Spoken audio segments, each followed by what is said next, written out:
Welcome to my dear friends. This is Pragyanand Pathak and welcome to all of you on my platform Shukla and Company. Friends, जैसा कि हम लोग जानते हैं कि economics का जो सेशन है वो अनवरत चलता रहा है, कंटिन्यूअस प्रोसेस में है। बजट का जो है इम्पोर्टेंट पॉइंट्स खत्म हो गए थे, but during budget session there are a lot of announcement made by Finance Minister Nirmala Sitharaman. These announcements are very important for us due to exam point of view. So let us start the some announcement during budget session. Budget session के दौरान जो निर्मला सीतारमण जी ने कुछ announcement किए वो हमारे परीक्षा उपयोगी होती है, परीक्षा पॉइंट ऑफ व्यू से बहुत जरूरी होती है। वो एग्जाम में अक्सर करके आती रहती है, उनको जानना बहुत जरूरी है। आइए उसके बारे में हम देखते हैं। पहली एक योजना है विवाद से विश्वास तक। विवाद से विश्वास तक एक योजना क्या है? ये योजना डायरेक्ट टैक्स से रिलेटेड है।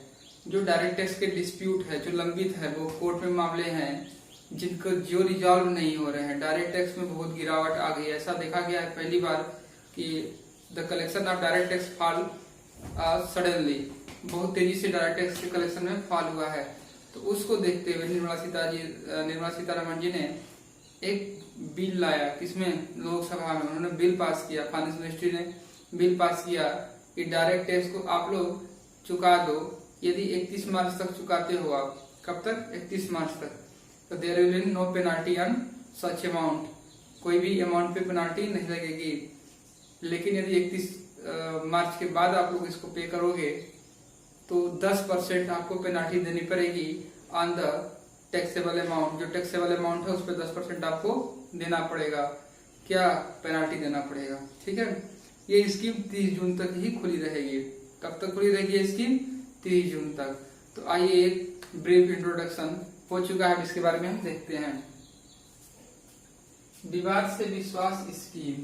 पहली बात, नाम इसका याद रखना, विवाद से विश्वास स्कीम इज रिलेटेड टू। यदि क्वेश्चन आ गया तो किससे रिलेटेड है? डायरेक्ट टैक्स से। किससे रिलेटेड है? डायरेक्ट टैक्स से। अच्छा, इस बिल का नाम क्या है पूरा? तो डायरेक्ट टैक्स विवाद से विश्वास बिल 2020। डायरेक्ट टैक्स विवाद से विश्वास bill 2020। This bill is this bill is introduced by finance ministry इन लोकसभा। ये बिल को लोकसभा में फाइनेंस मिनिस्ट्री ने जो है इंट्रोड्यूस किया था। 31 मार्च तक, जैसा मैंने बताया, यदि आप पे कर देते हो जितनी भी टैक्सेबल अमाउंट है, जितनी भी टैक्सेस हैं जो आपके डिस्प्यूटेड हैं, वो आपको there will be no penalty on such amount, उस पर कोई पेनल्टी नहीं लगेगा till 31 March. But after 31 March if you pay then you must pay 10% penalty over the disputed tax. 10% penalty आपको डिस्प्यूटेड टैक्स पे देना पड़ेगा। पर यदि पेनल्टी अन्य तरीके से कैलकुलेट किया गया, एक सिस्टम बनाया गया पेनल्टी कैलकुलेट करने का, और वो आपके 10% पेनल्टी से कम आ रहा है, तो which ever is lower that amount will be payable. But आपके एग्जाम में इतना कैलकुलेशन नहीं करना है इनकम टैक्स का। तो आपके एग्जाम में पूछ सकता है कि 31 मार्च के बाद यदि पे किया जाएगा तो कितना होगा पेनल्टी? 10% पेनल्टी होगा। 31 मार्च तक यदि पे किया तो कितना पेनल्टी लगेगा? कोई पेनल्टी नहीं लगेगा। और ये स्कीम कब तक है? 30 जून तक है। ये स्कीम कब तक ओपन है? 30 जून तक। 30 जून के बाद ये स्कीम नहीं रह जाएगी। इस स्कीम का डिस्क्लोज कर दिया जाएगा 30 जून तक। तो आपके एग्जाम पॉइंट ऑफ व्यू से 4-5 बातें। पहली, विवाद से विश्वास स्कीम किस मिनिस्ट्री से रिलेटेड है? आपको याद रखना, फाइनेंस मिनिस्ट्री से। यह किससे संबंधित है? For which issues? This is the issue of direct tax. यह इस डायरेक्ट टैक्स के इशू से है। इसका बिल का पूरा नाम क्या है? द डायरेक्ट टैक्स विवाद से विश्वास से विवाद बिल 2020।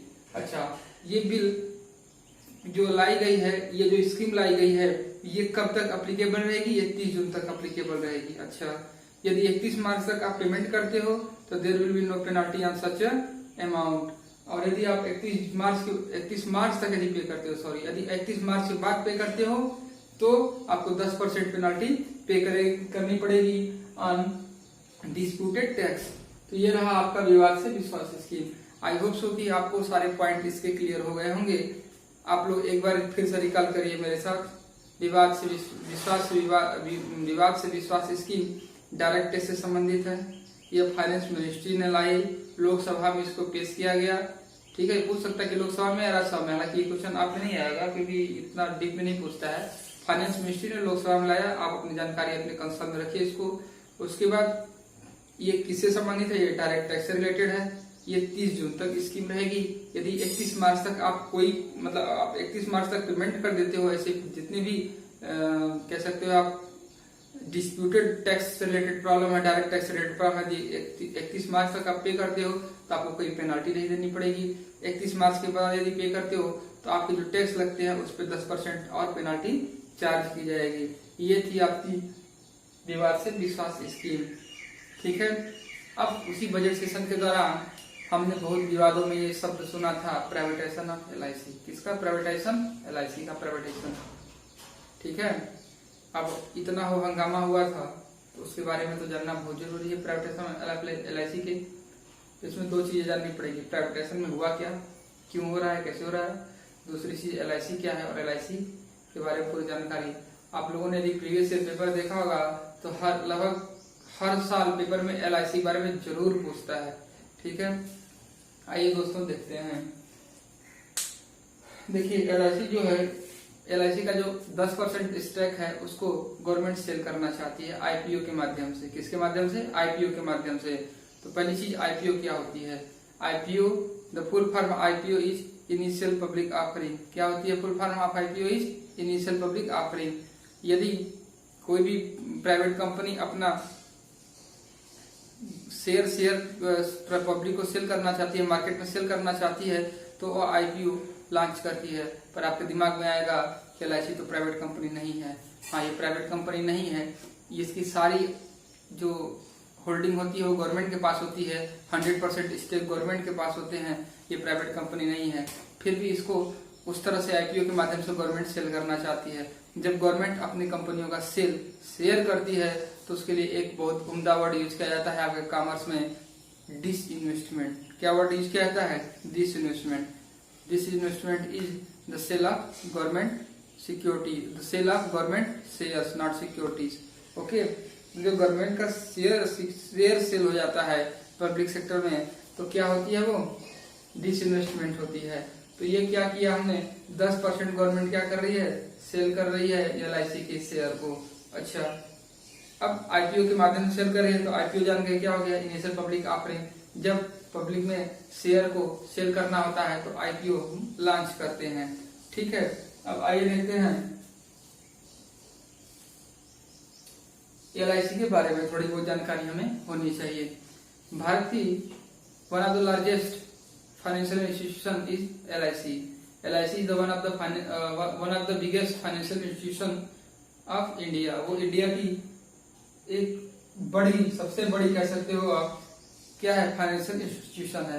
100% गवर्नमेंट अंडरटेकिंग के थ्रू थी, पर अब 10% इसके शेयर को सेल किया जाएगा। अब देखिए इसके जो टोटल एसेट हैं अभी तक कितने हैं? 31 ट्रिलियन। कितने हैं? 31 ट्रिलियन रुपीज, यानी 31 लाख करोड़ रुपए। कितने हैं? 31 लाख करोड़। ये अमाउंट कितना बड़ा है आप खुद समझ सकते हो। 31 ट्रिलियन रुपीज यानी 31 लाख करोड़ रुपए इसकी एसेट है, टोटल एसेट। अब LIC कब आई थी? LIC एक्ट पास किया गया था 19 जून 1956 को। 90th जून 1956 को LIC एक्ट आया था। ध्यान दीजिए, LIC एक्ट आया था, पर इसका फॉर्मेशन या इसका रेगुलेशन या इसका पूरे कब फाउंड किया गया तो इसके लिए आपको डेट याद रखना पड़ेगा 1 सितंबर 1956। 1 सितंबर 1956।